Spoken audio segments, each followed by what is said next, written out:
자, 시작해 봅시다. 자, 이번 시간에 할 것은 유전이죠. 이제 제일 처음에 멘델 유전에 대해서 배워보도록 하겠습니다. 자, 유전이라고 하면은 뭘 얘기하냐면은 내 자손이 나를 닮는 거. 이거에 대한 궁금증은 되게 오래전부터 갖고 있었습니다. 왜, 어떻게 내 자손이 나를 닮지에 대한 여러 가지 궁금증들이 있었는데, 거기에 대한 설명이 멘델 시대까지 어떤 설명이었냐면은 이런 식의 설명이었어. 그러니까는 어떤 설명이었냐면, 왜 나를 닮냐면 물감처럼 파란 물감하고 흰색 물감 섞으면 그 중간색이 나오겠죠? 물감 섞이듯이 섞이는 거다. 그거에 대표적인 예로 잘 드는 게 강아지였죠. 흰색 강아지하고 검은색 강아지하고 섞으면 점박이가 나오지, 점박이. 근데 그 점박이의 모양이 약간 물에 물감 섞어놓은 것처럼 나오잖아요. 꼭 이렇게 뭐 반듯하게 나오는 게 아니고 점이 막 섞여가지고, 그죠? 그리고 나올 때마다 조금씩 그 모양이 조금씩 달라지고, 그럼 뭐 섞이는 거다. 이렇게 생각을 했어. 그런 걸 뭐라고 부르냐면은 혼합가설이라 부릅니다. 물감처럼 섞인다. 이렇게 생각을 한 거야. 멘델도 당연히 처음에 이거를 믿고 있었겠죠? 이거를 믿고, 이게 대해서 이제 실험을 하기 시작하는데, 멘델 얘기를 잠깐 하면은, 멘델이 이제 21살 정도에 수도원에 들어갑니다. 수도원에서 이제, 다른 사람들을 가르치는 선생님이 되고 싶어서 시험 봤는데, 떨어져요.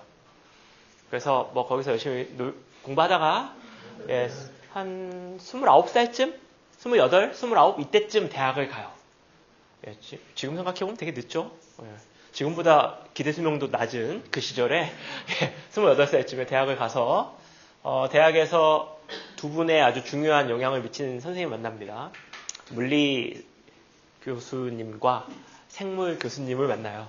그래서 세상을 약간 좀 물리학적인 관점이라는 게 이제 수식화시켜서 뭔가를 이렇게 정형화시켜서 보려고 하는 그런 어떤 걸 배우고 또 식물 육종에 관련된 것들을 배우게 됩니다. 그리고 나서 다시 수도원으로 들어가죠.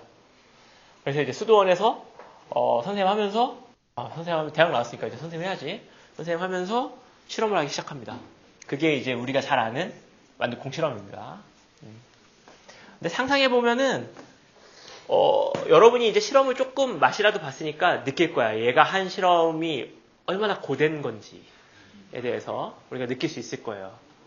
근데 지금 제가 하는 말들을 알아들으려면 일단 용어를 먼저 알아야 되니까 용어부터 먼저 얘기하고 멘델 얘기로 넘어가서 다시 이어갈게요. 또 자연스럽게 쓰는 말들인데 잘 모르는 것들이 있으니까 여기 보시면은 생물 개체가 갖는 모양과 성질 뭐라 부릅니까? 이게 뭐라 불러? 예, 모양과 성질 이걸 생물학적인 용어로 형질이라 부르죠. 형질. 그러면 멘델이 찾은 완두콩의 형질은 뭐가 있을까요? 여러분이 중학교 때 열심히 배운 둥글고 주름진 것 이게 형질이 아니고 콩의 모양 이게 형질이야. 네, 콩의 모양 또 콩의 색깔, 예, 꽃의 색깔, 꼬투리의 길이 뭐 이런 것들이 이제 형질이죠. 이해할 수 있겠죠? 제 형질이 뭐가 있습니까? 지금 여러분이 봤을 때 내 형질. 예. 그러면 머리의 상태가 아니고 머리의 모양. 머리 상태 좀 느낌이 이상하고요. 예, 머리의 모양. 그 다음에 예, 귓볼의 부착 유무. 그죠? 그 다음에 눈의 색. 예, 손가락의 개수, 발가락의 개수, 눈알의 개수. 그죠? 네, 귀의 개수 있고, 예, 또 쌍꺼풀의 유무, 뭐 이런 것들이 있는 거지. 그런 걸 다 형질이라고 합니다. 탈모의 여부가 아니고 대머리의 여부겠죠. 대머리냐 아니냐 뭐 이렇게. 이걸 형질이라고 부르고 그 밑에 보면 대립형질이라는 말이 있는데 이 대립이라는 말이 여러분의 느낌상 국어적인 어감상 싸우자라는 약간 그런 느낌이어서 싸우는 형질 뭐 이렇게 받아들일 수가 있는데 하나의 형질 안에 나타날 수 있는 표현형 사이를 대립형질이라 불러요. 무슨 얘기냐면 콩의 모양이라고 하는 하나의 형질이 있어. 그럼 콩의 모양 안에서 나타날 수 있는 형질들이 있죠? 그럼 뭐야? 둥근 모양, 주름진 모양. 이 둘의 관계를 대립형질이라 부른다. 그러니까 하나의 형질 안에서 나타날 수 있는 표현들을 대립형질이라 부릅니다. 그러면 아까 얘기했던 그 손가락의 개수, 대립형질은 5개, 6개, 7개, 4개 뭐 이렇게 될 수 있겠고, 그죠? 그 다음에 귓볼의 부착 유무는 부착함, 부착하지 않음 뭐 이렇게, 그죠? 그 다음에 눈의 색, 그러면 갈색, 검은색, 빨간색, 노란색 뭐 이런 거 나올 수 있겠죠, 그죠? 그게 대립형질이야. 이해할 수 있겠죠? 국어적인 느낌에서 오는 어떤 부담감을 좀 빼줘야 됩니다. 여기 보시면은 그 다음에 유전자의 조합, 이거 뭐라 불러? 유전자형, 그죠? 유전자형.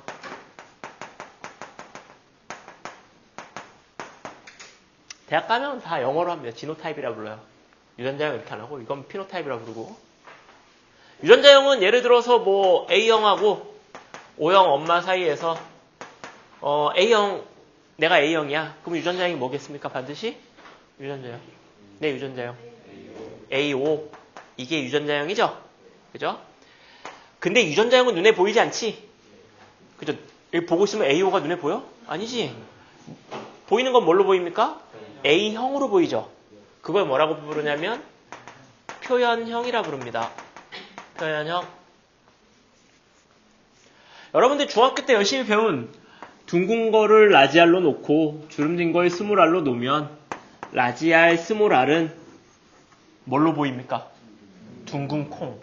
그러면 이 콩의 표현형을 써라. 둥근 콩. 이렇게 쓰면 되고 유전자형을 써라. 라지알, 스몰알. 그죠?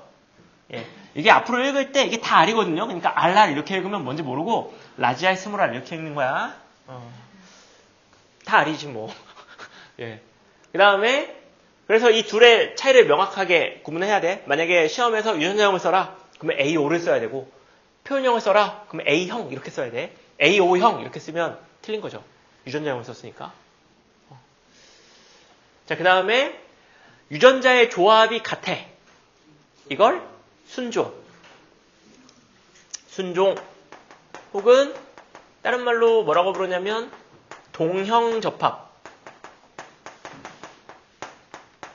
이거 좀 알기 편하죠, 이름이. 같은 형태를 가진 게 2개 붙어 있는 거. 동형접합 혹은 호모. 그래서 그냥 영어를 한국말로 그냥 써서 호모형 이렇게 표현하기도 합니다. 호모형. 예. 여러분이 피식피식 웃는 그 이유의 어원이 여기 있죠. 동형접합. 네. 그 호모. 네. 우리가 잘 쓰는 그 일상용어에서 쓰는 호모. 여기서 나온 말이죠. 순종. 그 다음에 반대. 잡종. 섞였어. 그러면 형태가 똑같지 않죠? 그러니까 뭐야? 이형접합. 그리고 헤테로. 이것도 한국말로 그냥 헤테로형 이렇게 쓰기도 합니다. 예. 헤테로형이라고 하면 그게 잡종을 의미하는 거예요. 호모, 헤테로. 그리고 여기 보면 순종끼리 교배했을 때 1세대에서 표현되는 형질. 자, 예를 들어서 여기 둥근 거, 주름진 거, 이 사이에서 둥근 게 나왔다. 그럼 뭐가 우성이다? 이게 우성이다. 그죠? 여기서 하나 받고 여기서 하나 받았을 텐데 요게 나왔다는 얘기는 요게 우성이다. 그럼 안 나온 요거는 열성이다. 우성을 나타내는 유전자를 얘를 우성 유전자라고 하고 대문자로 쓰자. 우성을. 열성은 소문자로 쓰자. 그 다음에 이형 접합을 나타낼 때는 대문자를 왼쪽에 쓰자. 이렇게 써도 상관없는데 근데 이제 생물을 좀 하는 사람들의 눈에는 굉장히 거슬립니다. 거슬려. 틀린 건 아닌데 거슬려. 굳이 내가 거슬림을 주면서까지 답안을 써야 될 것이냐. 약속은 요거 깔끔합니다. 굉장히 거슬려요. 그래서 이렇게 쓰는 걸로 하죠. 다시 멘델 얘기로 넘어와서 혼합가설이 유행하던 시절 우리가 멘델이 대단하다고 하는 이유 중에 하나는 헤게모니를 바꾼 사람이라서 그래요. 우리가 이제 위대한 과학자라고 얘기하는 사람들이 그 전에 모든 사람들이 믿고 있던 사실을 뒤바꾼 사람들을 우리는 보통 대단하다고 얘기하죠. 가장 대표적으로 뭐 여러분이 잘 알 만한 사람이 뭐 지동설 얘기했던 누구야? 예, 코페르니쿠스? 예, 확정한 사람? 예, 뭐 갈릴레이 뭐 이런 애들.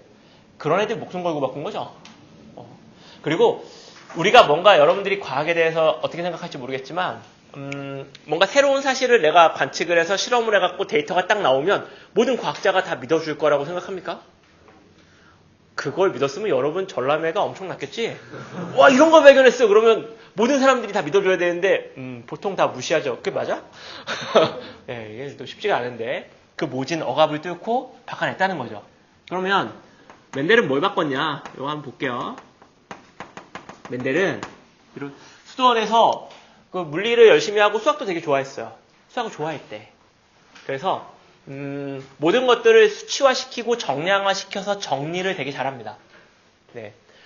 그 멘델 이전에 이렇게까지 깔끔하게 정리했던 사람들이 별로 없어요. 근데 얘는 그걸 일일이 다 세서 몇 대 몇 비율을 환산하고 확률을 계산하고 이랬던 사람이죠. 그래서 실제로 그 한 7년 정도 실험을 했는데 그 데이터를 지금도 남아있어요. 그 데이터를 적은 실험 노트가. 근데 한 이 정도 두께 됩니다. 밑에서부터 쌓았을 때.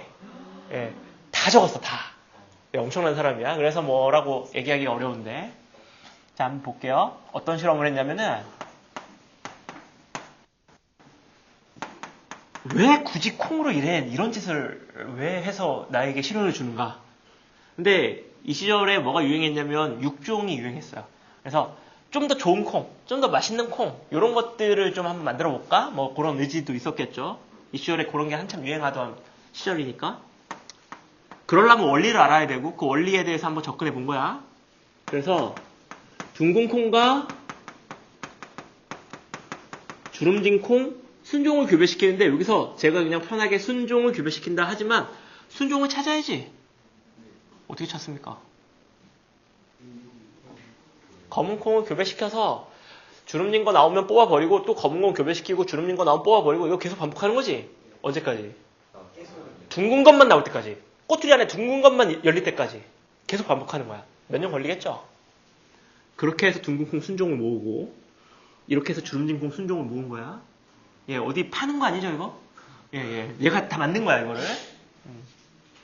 그러니까 이 실험 하기 전에 몇 년 고생했겠지? 이거 찾으려고. 그죠? 그래서 이 시절에 뭐가 유행했다고 그랬냐면 혼합가설이 유행했다고 그랬으니까 멘델은 그렇게 생각을 했어. 둥근 거하고 이 주름진 걸 섞으면 이렇게 될 거라고 생각했습니다. 이렇게. 섞여서. 그래서 이 홈을 얘가 메워줄 거라고 생각했어. 그래서 당연히 둥근 콩이 나올 거라고 생각했습니다. 근데 실험을 해봤더니 아니나 다를까 둥근 콩이 나왔어요. 자손의 세대에서. 보통 사람은 그럼 혼합가설이 맞네 하고 끝났을 텐데 멘델은 여기서 하나 더 해봅니다. 한 번 더 해봐. 진짜 둥근 콩만 나오나? 왜 궁금했는지 모르겠지만 이걸 한 번 더 해봅니다. 둥근 콩끼리. 네, 이렇게 교배를 한 번 더 시켜보는 거야. 근데 여기서도 교배를 시켜본다, 교배를 시킨다, 이 6글자의 숨은 무서움을 말씀드리면은 이게 얘하고 내가 원하는 애하고 내가 원하는 애가 교배를 해야지. 근데 콩은 어떨 수가 있냐면 여기가 암술이 있고 여기가 수술이 있으면은 자기 수술에서 나온 꽃가루가 자기 암술에 붙는 경우도 있고요. 그 다음에 얘하고 A하고 B가 만나야 되는데 C하고 만나서 이상한 일이 벌어질 수도 있죠. 바람에 막 날려서. 그러니까 이거 어떻게 해? 직접 해줘야 돼. 그럼 어떻게 하냐면은 이게 암술이야. 예. 여기서 수술만 남기고 암술을 잘라내고, 네. 그리고 여기는 암술만 남겨놓는 거야. 네. 그래서 여기에서 붓으로 꽃가루를 묻혀가지고 여기에다 발라주고 있는 거죠. 그래서 상상해봐. 밭에 수천 개의 콩이 쫙 있어. 그러면 쭈그려 앉아가지고 그러면 나무 하나에 꽃이 하나 펴? 아니지? 그러면 꽃이 이렇게 많이 펴 있겠죠? 그럼 거기서 이 나무는 수술을 다 자르는 가위로 수술을 다 자르고 암술만 남겨놓고 이쪽에 수술만 남겨놓고 그럼 붓으로 이렇게 묻혀가지고 여기다 발랐다는 얘기죠? 그럼 다른 식물 할 때 그 붓을 또 쓸 수 없지? 빨았겠지? 그치? 빨아가지고 그것도 말려서 그것도 이렇게 묻히고 그죠? 상상해보면 어마어마한 노가다죠? 그러니까 교배시킨다 이 6글자 하려고 지금 그걸 한 거 쭈그려 앉아가지고 며칠 고생했겠지? 과학고도 이런 거 한번 해봐야 되겠죠. 1학년 때 들어와서 멘델의 법칙을 재현해라. 그래서 3학년 수행평가 50%막 이렇게. 그러면 이제 운동장이 완두콩 밭이 됐겠죠.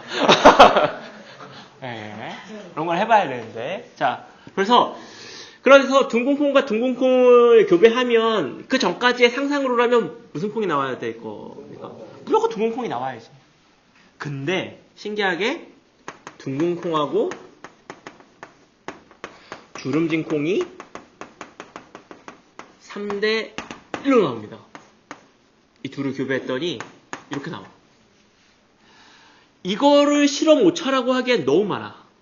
4분의 1이면 1000개 중에 250개가 이렇게 나온다는 얘기야. 이거 오차라고 보기엔 너무 커. 설명이 안 돼, 이거. 심지어 엄마 아빠 세대에 나타나지도 않았어. 근데 이게 나타났어. 이거 고민이 오는 거죠. 이걸 어떻게 설명할 것이냐. 이가설로는 때려 죽여도 설명이 안 되는 거지. 그죠? 이거 어떻게 설명할래요? 응? 이 시절에는 유전자, 염색체 아무것도 모르죠. 근데 이거를 이제 설명을 해야 돼. 여러분의 타임머신 태워가지고 맨델 옆으로 보내. 그래서 맨델이 이거 다 수거해서 노트에 막 적는 거 옆에서 같이 본다고 칩시다. 친구 먹고. 뭐라고 해줄래요, 이거? 어떻게 설명할래요, 여러분? 지금 여러분이 이걸 설명하지 못한다. 이게 1800년대 얘기지? 여러분의 지식이 1800년대에서 멈춰 있는 거죠? 지금 시대는 2000년대인데, 그치? 여러분들 뉴턴 역학 아직 잘 모르지? 뉴턴이 몇 년도 사람이? 1800년대 사람이죠? 여러분의 물리학은 1800년대에서 멈춰 있는 거지? 예. 아인슈타인의 양자역학 나온 게 1950년대죠? 양자역학 아직 CR도 못 먹기, 1950년대까지 오지도 못한 거지? 공부 많이 해야겠죠? 지금은 2020년을 향해 가고 있는데. 이렇게 생각했어. 얘는. 일단, 기본 전제. 이 주름진 콩에 대한 정보는 누가 줬을 겁니까? 부모가 줬겠죠. 한 명이 줬든 한 명이 몰아줬든 두 명이 줬든 간에 일단 줬을 겁니다. 부모. 누군가는 가지고 있었을 거야. 이 전제에는 동의할 수 있죠. 이 대전제. 갑자기 주름진 콩에 대한 정보를 하느님이 딱 넣어가지고 4분의 1은 주름진 콩이 태어나야 되니까 갑자기 번개가 번쩍 치면서 막 이렇게 이거는 아니잖아. 그죠? 이건 아니니까 주름진 콩에 대한 정보를 틀림없이 부모가 갖고 있을 거라고 생각했습니다. 누구나 다 이해할 수 있는 전제야. 근데 주름진 콩으로 안 보여. 그럼 필연적으로 뭐가 필요해? 둥근 콩에 대한 정보도 갖고 있다라고 얘기를 할 수밖에 없죠. 부모가. 이거 이해할 수 있어? 그럼 부모는 어쩔 수 없이 두 개를 가지고 있을 수밖에 없는 거야. 이 전제 이해할 수 있겠어? 여기서 주름진 콩 이거 누가 줘? 얘가 줬겠지. 얘가 주든 아니면 하나씩 주든 그건 모르겠지만 일단 부모 중에 누군가는 갖고 있었을 건데 왜 주름진 콩으로 나타나지 않느냐? 둥근 콩에 대한 정보도 갖고 있으니까. 그러면 똑같은 형질의 하나의 형질에 대해서 정보를 두 개 갖고 있겠다라고 생각한 거야. 당연한 결론이고, 근데 얘가 그럼 콩이 반은 둥글고 반은 주름지면 참 좋은데 이렇게 안 되잖아. 그러니까 뭐라고 설명하는 거야? 정보가 두 개일 때는 둘 중에 하나만 표현된다. 그걸 우성이라고 하자. 표현되지 않는 걸 열성이라고 하자. 그래서 맨델의 첫 번째 원리가 나옵니다. 그게 우열 원리죠. 근데 아주 엄밀하게 얘기하면 맨델이 우열의 원리, 자기가 세 가지의 법칙을 얘기했고 그 중에 첫째가 우열의 원리다라고 얘기하지 않았어. 이건 별로 얘기하지 않았어요. 그냥 말하는 과정에 설명한 방법 중에 하나인데 그거를 후대 사람들이 정리하면서 괜찮은데? 하면서 우열의 원리라고 넣은 거죠. 네, 처음엔 법칙이었죠. 우열의 법칙. 근데 법칙이라고 하기에는 우성과 열성을 따르지 않는 게 너무 많아져가지고 법칙이라고 하기엔 너무 민망해졌어. 그래서 격을 하향시켜서 원리가 됐죠. 원리. 네네. 자, 두 번째. 여기까지 맞죠? 여기까지. 두 번째. 이 비율, 이 숫자는 어떻게 나오는 거냐, 그럼. 이 숫자를 나오게 하려니까 얘가 좀 머리가 이제 수학적으로 좀 돌아가니까 이 4분의 1이 어떻게 나올 것이냐. 얘도 한쪽에서 다 준다라고 하면 주름진 콩이 나올 수가 없는 거고. 그죠? 여기서 거꾸로 올라가서 갖고 있는 거 됐는데 그러면 엄마 아빠가 한 개씩 줄 거냐? 아니면 몰아줄 거냐? 몰아주면 주름진 콩이 나올 수가 없죠. 그러니까 틀림없이 한 개씩 줄 거야. 이거 이해할 수 있겠어? 그러면 아마도 이렇게 있어서 요렇게 둥근 거, 주름진 거, 둥근 거, 주름진 거 이렇게 해서 얘가 4분의 1이 나오겠다 얘기하는 거죠. 이렇게 하려면 전제가 뭐야? 두 개를 가지고 있고 자손한테는 둘 중에 하나만 넘겨준다. 그래서 내가 가지고 있는 것 중에 배우자를 만들 때 배우자는 이제 정자 난자의 멋있는 말이죠. 생시세포의 멋있는 말. 예. 배우자를 형성할 때 내가 가지고 있는 정보 중에 반을 넘겨준다. 반을 넘겨줄 때 분리해서 반을 넘겨준다. 그래서 분리의 법칙이죠.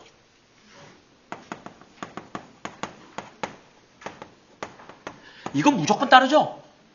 이건 무조건 따르지? 이거 지금으로 얘기하면 얘네에 대한 정보가 염색체인 거지? 염색체 안에 특정한 유전자인 거죠? 감수 분열할 때 염색체가 나눠지기 때문에 이거는 무조건 따르죠? 그래서 분리의 법칙은 법칙인 겁니다.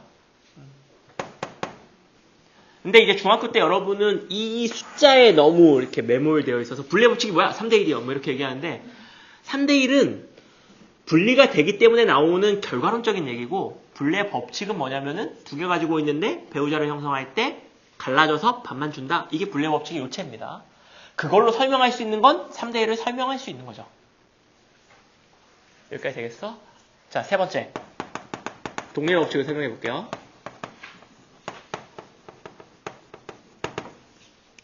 독립의 법칙은 이게 궁금했어요. 얘가 육종을 또 좋아한다 그랬잖아요. 수도원에서 먹을 걸 이제 수도원에서 재배를 해서 수도원 사람들한테 줘야 되는데 맛있는 걸 먹고 싶잖아. 그러니까 우리는 이제 콩을 육종을 하는데 이런 게 궁금한 거야. 혹시 이런 모양이 색깔에 영향을 주나 안 주나 이게 궁금한 거야. 이거 이해할 수 있어? 육종을 해야 되는데 내가 예를 들어서 둥글고 노란 콩을 많이 만들고 싶은데 둥근 걸 만들면 노란 콩의 비율이 혹시 달라지나? 이런 게 궁금한 거지. 실험 어떻게 하면 되겠어? 뭐 느낌은 이런 거죠. 자, 뭐 나랑 얘랑 사귄다 그러면 안 되고 얘랑 이제 사귀고 있는데 어떤 여자애랑 사귀고 있는데 이 여자애가 나의 성적에 영향을 줄 거냐 안 줄 거냐가 궁금해. 같이 있을 때. 그럼 어떻게 하면 돼? 각각 성적을 보고 그죠? 같이 붙여놓고 성적을 봐서 성적에 변화가 없으면 영향을 안 주는 거고 성적에 변화가 있으면 영향을 주는 거죠. 그걸 실험합니다. 그래서 어떻게 하냐면 노란콩, 녹색콩. 지금 제가 이렇게 쓸 수 있다는 얘기는 이 씨앗도 얻었다는 얘기죠. 네, 이 순종 씨앗. 네네. 이렇게 나왔어요. 그러니까 뭐가 우성이야? 노란색 콩이 우성이고 둥근 콩이 우성이고. 예, 이렇게 된 거지. 자, 이거 두 개를 섞어봅니다. 섞어. 오, 이거 뭐야 그러면? 둥글고 노란색 순종. 주름지고 녹색 순종. 이거 찾은 거지? 그죠? 그래서 첫 번째 세대는 이렇게 나오는 거예요. 이렇게. 그리고 얘도 이거 해봤더니 노란색과 녹색 콩이 3대 1로 나올 겁니다. 뭐 똑같이 나오겠죠? 섞었어 이제 섞어. 이걸 이렇게 섞습니다. 이렇게 섞었더니 어떻게 나왔냐면은 둥글고 노란색, 둥글고 녹색, 주름지고 노란색, 주름지고 녹색이 9대 3대 3대 1로 나옵니다. 자, 여기서 제가 뭐라 그랬냐면 각각 있을 때 3대 1이 나왔어. 그럼 얘는 섞어도 3대 1, 3대 1이 나올 거냐? 3대 1, 뭐 2대 2 이렇게 나오면 영향을 주는 거죠. 근데 봤더니 일단 모양부터 볼게요. 섞어놨을 때 모양. 둥근 모양 대 주름진 모양이 12대 4니까 3대 1. 노란색 대 녹색이 12대 4니까 3대 1. 그 말은 뭐야? 섞어놔도 영향을 미치지 않는다. 즉 서로 다른 형질은 유전될 때 서로 영향을 미치지 않는다. 독립적으로 유전된다. 이게 독립의 법칙입니다. 근데 운이 기가 막히게 좋았죠? 예, 이건 정말 터무니없는 확률이야, 생각해보면. 이게 왜 그러냐면은, 이게 맞으려면, 독립이려면, 지금 이게, 이제 우리는 염색체와 유전자를 아니까 우리가 아는 지식으로 환산해서 볼게요. 독립의 법칙이 유지가 되려면, 이게 유지가 돼야 돼. 독립의 법칙이라는 건, 우리 이렇게 있는 거죠. 이거를 이제 이렇게 쓰는 거고, 그죠? 독립의 법칙이 유지가 되려면 이 유전자가 이 유전자한테 영향을 안 미친다는 얘기는 얘가 이쪽으로 끌려갈 때 이 라지 Y는 이쪽으로 갈 수도 있고 이쪽으로 갈 수도 있다는 얘기입니다. 그래야 독립이 유지되는 거지. 그죠? 근데 실제로 만약에 이랬다면 하나의 염색체에 같이 있었다면 얘가 이쪽으로 끌려갈 때 얘는 무조건 이쪽으로 끌려갈 수밖에 없기 때문에 영향을 주고받죠. 근데 실제로 이런 사례보다 이런 사례가 많지. 왜냐면 사람으로 치면 사람 유전자가 2만 개고 염색체가 23쌍이니까 23개 안에 2만 개가 들어가야 되는데 그러면은 한 개당 1000개 가까이 들어가야 되는데 그걸 다 피했다는 얘기죠. 멘델이 찾은 7가지의 형질이 다 다른 염색체에 있었다는 얘기지. 예, 완두콩의 염색체가 제가 지금 정확하게 생각이 안 나는데 사람보다 적어요. 그래서 10몇 개였나 되는데 그 중에 7개 안에 뿔뿔이 흩어져 있는 걸 찾았다는 얘기죠. 여기서 이제 음모론자들이 이거 데이터 지운 거 아니냐. 자기가 잘 안 나온 데이터 지운 거 아니냐 뭐 이런 얘기들을 하는데 뭐가 됐든 간에 반박할 수 없는 건 멘델이 열심히 썼던 그 탐구 노트, 실험 노트가 조작이 아니라는 거를 이제 증명을 해줄 찢을 수는 있는데 일단은 그게 남아있기 때문에 우리는 이제 또 믿는 거죠. 그러니까 탐구 노트가, 연구 노트가 중요한 거지. 그래서 이렇게. 그러면 우리가 아는 지식으로 9331을 만들어 볼게요. 그러면 이게 이제 독립이니까 이렇게 있는 거죠. 라지 R, 스몰 R, 라지 Y, 스몰 Y. 자, 이거 두 개 교배시킬 때 여러분들 중학교 때 배울 때 어떻게 배웁니까? 표 만들라고 배우죠? 표.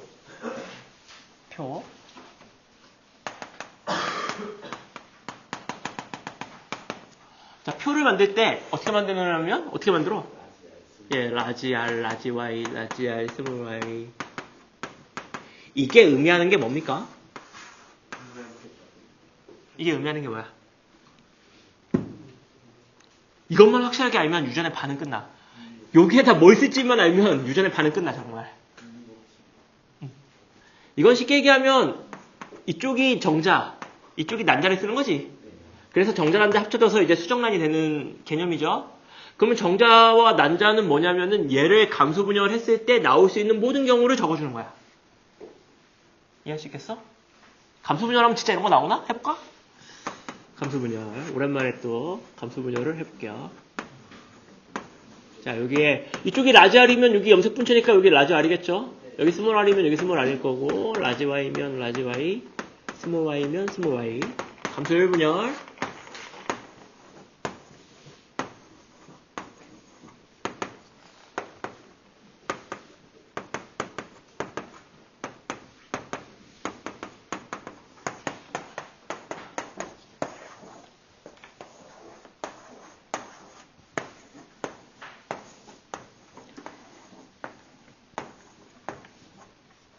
라지 R, 라지 Y, 스몰 R, 스몰 Y. 이렇게 하면 라지 R, 라지 Y하고 스몰 R, 스몰 Y 두 가지 종류가 나오는 거지. 그래서 여기다 써주는 거죠. 근데 여기서 얘가 이쪽으로 안 끌려가고 이쪽으로 끌려갈 수도 있지? 그럼 여기가 스몰 Y로 바뀌는 거죠. 그러면 라지 R, 스몰 Y, 스몰 R, 라지 Y가 나올 수 있는 거지. 그래서 4개를 적어주는 거죠. 마찬가지니까 4개를 적고. 자, 그러면 이거 귀찮아도 이거 한 번씩 적어주는 연습을 해야 돼. 연습이 필요합니다. 연습. 자, 적으면 어떻게 될 거냐.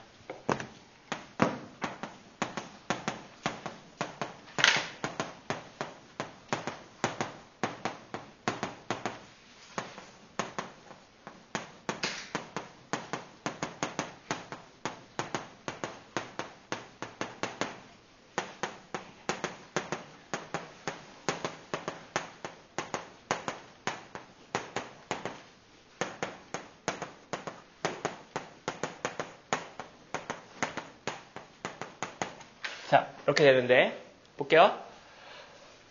둥그고 노란 걸 동그라미, 둥그고 녹색을 네모, 주름지고 노란색을 세모, 요걸 별표라고 할게요. 이거 뭡니까? 표현력? 동그라미. 이 라인에 있는 거 다 동그라미겠지? 여기 라지 R, 라지 Y가 있으니까 여기가 뭐든 간에 동그라미겠죠? 우상이니까. 이쪽도 마찬가지겠죠? 이게 뭐야? 둥글고 녹색. 그래서 네모 요거 동그라미 요거 네모 그죠? 요거 동그라미 요거 세모 요거 세모 요거 네모 요거 세모 요거 별. 그래서 9개 3개 3개 하나 이렇게 나오는 거지. 그죠?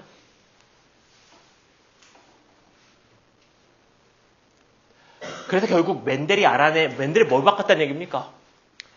섞이는 게 아니고 입자로 존재해서 나눠진다.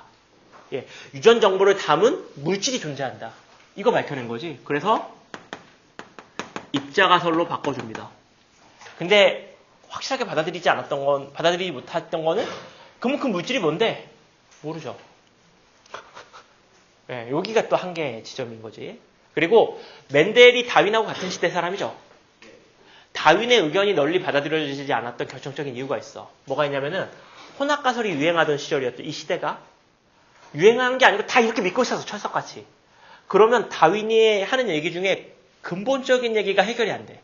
뭐가 안 되냐면은 다윈은 자연선택의 전제 조건이 뭐냐면 변이가 많고 그 중에 환경에 적당한 것들이 선택돼서 살아남는다 이거잖아요. 근데 혼합가설을 믿는 사람들은 변이가 많아진다는 걸 이해할 수가 없습니다. 왜냐면 섞여서 점점 줄어드는 거야, 변이가. 그치? 섞이는데 늘어나는 건 말이 안 되는 거지. 왜냐면 둘을 섞으면 중간 뭔가가 나올 거고 그 둘을 또 섞으면 중간 뭔가가 나올 거야. 그러니까 이렇게 돼야 되는데 변이가 많아진다는 걸 설명할 수가 없습니다. 근데 입자가설이라면 변이의 숫자가 유지된다는 것 정도는 더 많아진다는 것까지는 모르겠지만 줄어들지 않고 그 정도로 유지한다는 건 설명할 수 있죠. 그러면 다윈의 설명이 좀 더 파워풀해졌겠지. 예.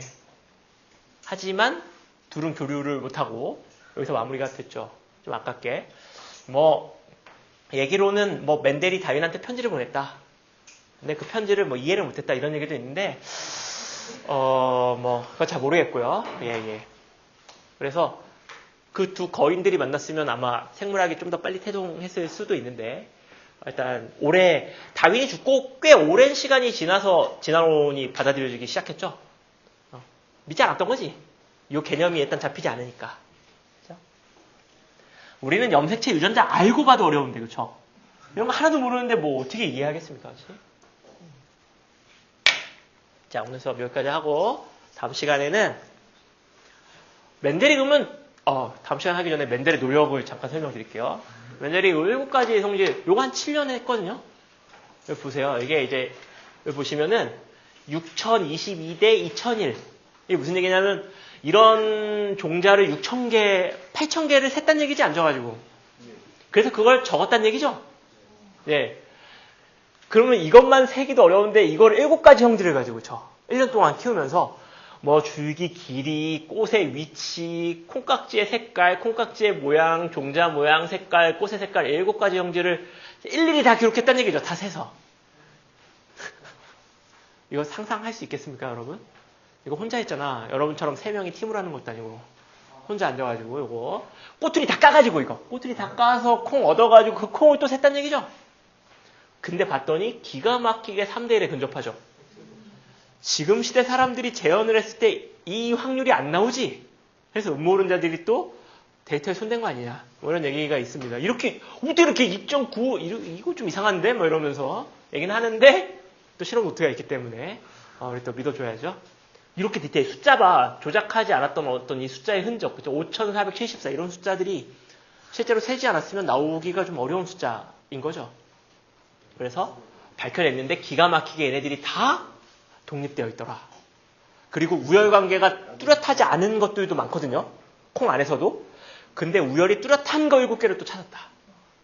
여러 가지 운과 실력과 여러 가지 것들이 겹쳐져서 여러분들이 공부할 게 많이 늘어났죠. 그렇죠? 자, 오늘 수업 여기까지 하고 다음 시간에 맨델 이후에 밝혀진 것들에 대해서 살펴보도록 할게요.